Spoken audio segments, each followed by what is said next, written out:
Tonight, President Trump is addressing a joint session of Congress for the first time since taking office for his second term. Trump has been in office now for 44 days, and it has been extremely busy, to say the least. Just overnight, in fact, new tariffs went into effect against China, Canada, and Mexico. The White House has put aid as well to Ukraine on hold after a blow-up in the Oval Office, and there has been a flurry of cuts to federal workers. Political reporter Marcia Kramer is live in D.C. ahead of tonight's speech. Marcia. Well, good evening, Jessica and Christine. As you can imagine, it has been a very busy day here in Washington as lawmakers in both houses of Congress prepare for the president's speech. Now, Democrats are trying to use the speech to highlight the cuts and changes they're worried could affect their constituents. But the Republicans say it's simply fear-mongering. Are we going to sponsor life, or are we going to sponsor an unconscious genocide over the next 10 years? Kevin Nunez is a 37-year-old Willingboro, New Jersey resident who suffers from cerebral palsy. He's totally dependent on Medicaid for everything, even his wheelchair. Supporting Medicaid would give me a chance to have a job and thrive and live. Which is why New Jersey Senator Andy Kim invited him to be his guest as Donald Trump gives his first speech to a joint session of Congress. He wants to send a message. The message is for him to look Kevin in the eye, look people in the eye who would be damaged and hurt by these cuts. And to understand that, because right now Trump has surrounded himself with billionaires. Senator Kim is doing what many Democrats are doing, staging a silent protest to what they see as damaging cuts that could hurt their constituents. We want to work together to stop these cuts. Bronx Congressman Richie Torres is doing the same thing. His guest is Nancy Boland, a USAID specialist fired by the president as he gutted the agency on the advice of Elon Musk and his Department of Government Efficiency. Elon Musk has demonized my constituent as a criminal. He's treating public servants like Nancy not as human beings, but as objects to be discarded.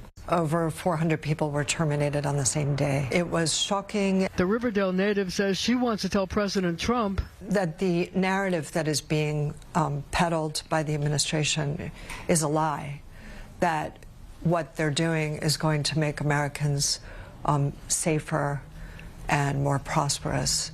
It's the exact opposite of that. Republicans say it's sour grapes. The reason we saw record inflation was because Democrats increased federal spending by $5 trillion under Joe Biden. We now have a $7 trillion budget. We are barreling down at $36 trillion in debt. Something has to give. And they're fear-mongering to try to get a desired political outcome. The reality is they did not listen to the people in this last election, and that is why President Trump is in office. Now, as you can see, there are strong feelings on both sides for this very highly anticipated speech. Live in Washington, I'm Marcia Kramer, CBS News, New York. All right, Marcia, thank you. We'll see more of Marcia at 6 o'clock. In the meantime, after the presidential address, Democrats will give a response, and Senator Elissa Slotkin will deliver that speech. She's a freshman senator from Michigan who Senator Chuck Schumer called a rising star in the party. Slotkin also has a background in national security as she is a former CIA analyst. And each year, one cabinet member is chosen as the designated survivor who will sit out the speech in case of a catastrophic event. The name of that person is not usually revealed to the public until shortly before the speech or even sometimes after it starts. And the process for how the administration chooses a designated survivor is classified. Of course, you can watch full coverage of President Trump's address to Congress, plus the Democratic response right here on CBS. It all begins at 9 o'clock. A trade war is erupting tonight as sweeping tariffs against China, Mexico, and Canada are now in effect. President Trump making good on his promise to make the countries, quote, pay for taking advantage of the U.S. The announcement is sparking fears that everything from car parts to avocados and oil will cost more for American families. Americans stand to pay a hefty price for President Trump's tariffs on the country's three largest trading partners, Canada, Mexico, and China, which supply everything from oil to automobiles, electronics, appliances, and produce. Global markets fell almost immediately following the announcement, and presidents of all three countries vowed to retaliate. China slapped an extra 15% tariff on major U.S. farm imports. En plaza pública, Mexico promised similar retaliatory tariffs, as did Canada. To the American people,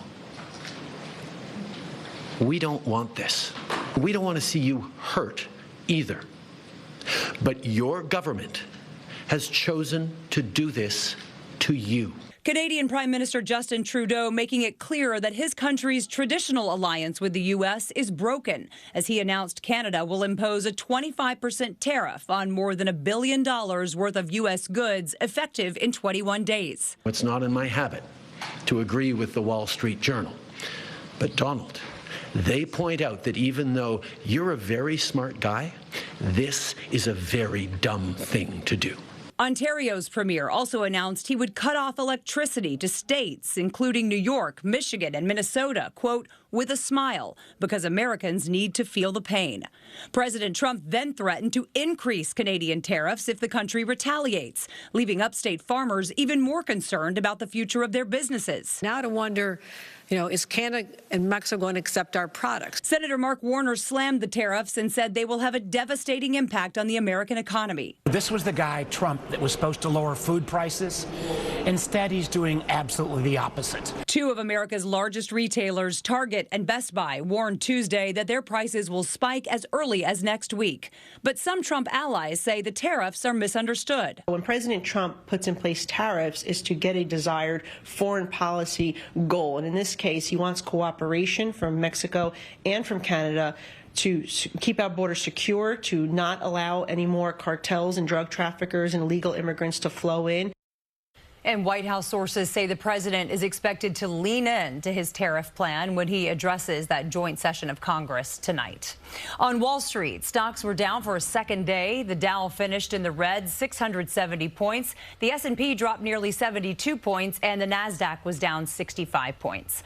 On our website, you can find more coverage of the tariffs and how they're impacting prices in our area. It's all at cbsnewyork.com.